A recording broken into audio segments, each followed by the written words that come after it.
God, I've just met my hero.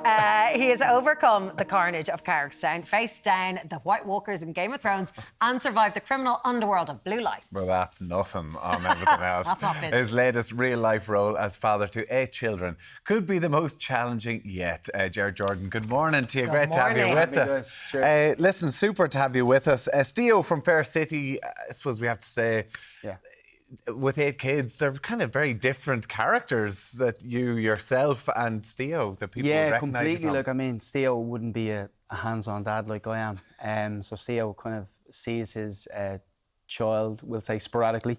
Whereas myself, I kind of see them every single day. I enjoy seeing them as well, whereas Steo's the complete opposite to who I am. Yeah. So 8 children. We've been quizzing you or whatever else. Listen, and they're just beautiful little kids there as well. So the oldest is Jasper, who's 10 years of age. Yeah. What is the morning? It's 9:20 this morning. How have you coped? How have you got everybody up and out? How did you get out? Yeah, so up this morning about 7 o'clock. Get the kids out of bed. You know. Are they sleeping till 7? They're sleeping till about 7, yeah. Even because congratulations, you've only got a newborn in the house as well. We've got a newborn, yeah. So she's, in fairness, she's brilliant. She's been excellent since she's been born. She's only 12 weeks or so? She's only 12 weeks. She's starting to sleep through the night and stuff like that now as well. So we're very lucky in that regard because we have had obviously experiences in the past where you get up every few hours now. She has had that up to this point, but now it's like we're enjoying that little extra hour in bed nowadays. So 7 o'clock, everyone's kind of waking up at the same time. Then what happens in your house? What happens is, well, we pre-planned the night before. So the night before, we have to have everything down to the sock, from the sock to the jumpers, everything. And we do a little assessment of them when they come home from school to make sure there's no spots or anything like that, or dirt on their uniforms and stuff. So, or we have to put them in the wash the night before, make sure they're ready, dried, washed, ironed, and all that stuff the night before. So it's very much so we have to have everything just, as I said, to the sock, ready to go. Wow, it's a real routine you've got going on then. Yeah, it has to be. It has to be. Pack lunches and stuff for schools. Buttering the bread at 9 o'clock at night, putting them in tin foil, ready to go, in their lunch boxes, everything, absolutely everything ready to go. Did you always want to have a big family? Yeah, I mean, when we first met, like, if you had told me I was going to have 8 kids in 11 years, I'd have told you no way, 11 years ago. But to be fair, it's something that we discussed, and we always wanted a big family, myself and my partner, yeah. It's amazing. You have Jasper 10, Hugo 9, River 7, Sage is 5, Saint... Can you name them? Who comes after Sage? Don't ask me their date of births now. But Who comes after Sage? We have Sage, then we have Saint, then we have Zen, then we have Enzo, and then, last but not least, Halo. And they're gorgeous names. So, like, I ran out after 3. I'd know what their choices. Have you enjoyed kind of naming the 8 kids? Because they're beautiful names, unusual names. Yeah, we have, to be fair. We always said we wanted sort of unique names that stand out, myself and Joe. So it's one of those things where I always look at it and say, what will it look like on a CV? You'd want to see one of them if they come up to you. You know, it comes across your desk. You'd like to see one of them, just for the name, to see what they look like. Like, it's lovely having you here. I want your wife here to talk to her because, I mean, she's doing the heavy lifting in terms of pregnancies. She's basically been pregnant for the last 10 years. She must have really good pregnancies, so she must enjoy We had one bad pregnancy with her before, but other than that, it's been, it's been plain sailing. But yeah, no, she's had really good pregnancy and fast births as well, which is always good. I want to get to work in a second, but I just need to ask you as well, money-wise, because we were talking about budgeting and everything else earlier on. With 8 children in this current climate, cost of living crisis, do you have hacks? How do you budget for a family of 10? Yeah, you just got to plan. Like I said before, I had an old teacher who used to say to me, fail to prepare, prepare to fail, sort of thing. And I use that in every aspect of my life. You know, you have to be ready for the unexpected. For example, like school trips, uniform might rip. They might want to go somewhere, or they might want to get something. So we always have, or there could be a funeral out of nowhere where you have to dress all your kids for the funeral, that sort of thing as well. Do you know what I mean? So you got to have a little emergency fund parked off. That's what we do. And yeah, we're very lucky in that regard to that I do have work, and you know, I work hard. So does my partner, as you know.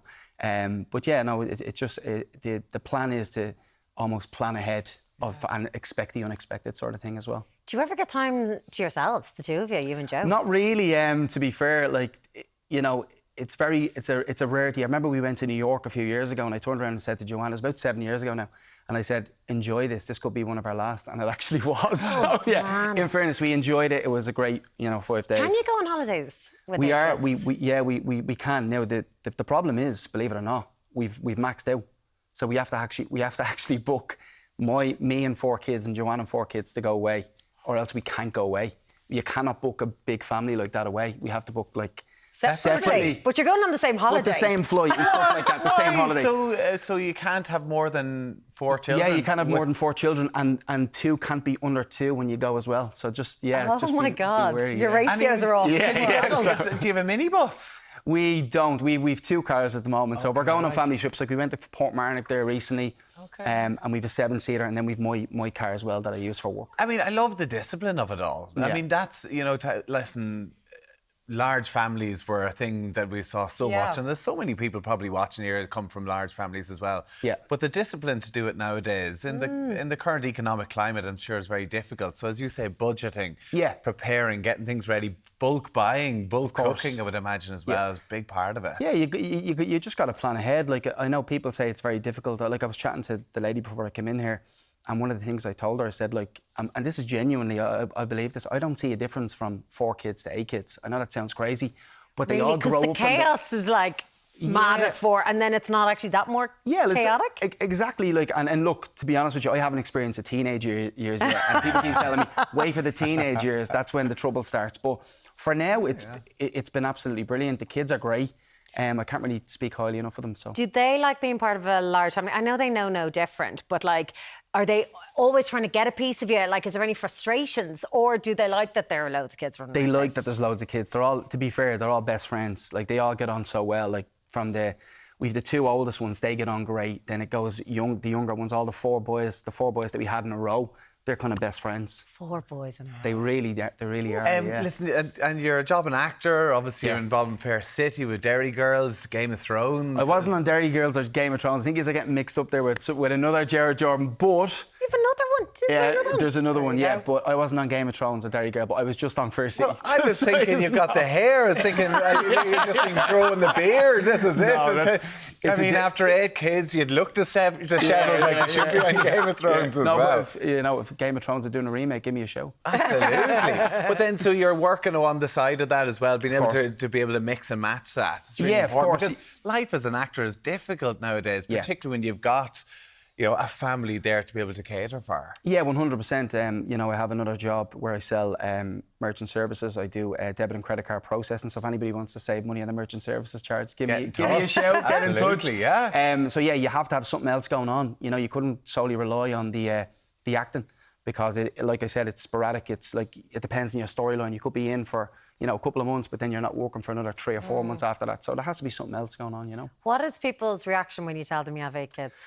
Usually it's shock. The first reaction is obviously shock, but then after that they kind of think about it and they go, oh, but it's actually a really good thing. They see it as a really good thing, because like you said, years ago this was the norm. Like I know there's some family members that they'd have 12 like siblings and 8 siblings and 10 siblings, so it was a big thing. Joanne's even grandparent, she had 10 children. Okay. Do you know what I mean? So it was the norm years ago, but like obviously now it's strange, just because, like you said, the economy we're living in nowadays. Good on you. Fair play. So what's coming up next? I don't know. I have a drama school, so A Star Is Born Drama Academy, that I do every Monday and Wednesday. Wow. So I do that. Yeah, I know. On top of everything else. Sounds crazy, but my kids are in it as well, so that's the goal. But I do that. So I'm trying to obviously grow that. I'm obviously trying to do well in my career, my merchant service career. And we'll see where the acting goes. You never know. Something could come around the corner. And sure, listen, Jo's probably pregnant as we speak. She's probably pregnant as we speak. All we have to do is look at her at this stage. Clearly. I tell you, I'd be getting that sorted anyway. Fair play to you. Well, listen, we look forward to seeing Game of Thrones next time you come on to us as well. Been the main man, Gerard Jordan. Thanks so much. Thanks so much for coming in, and send our best wishes to Jo as well. Thanks for having me.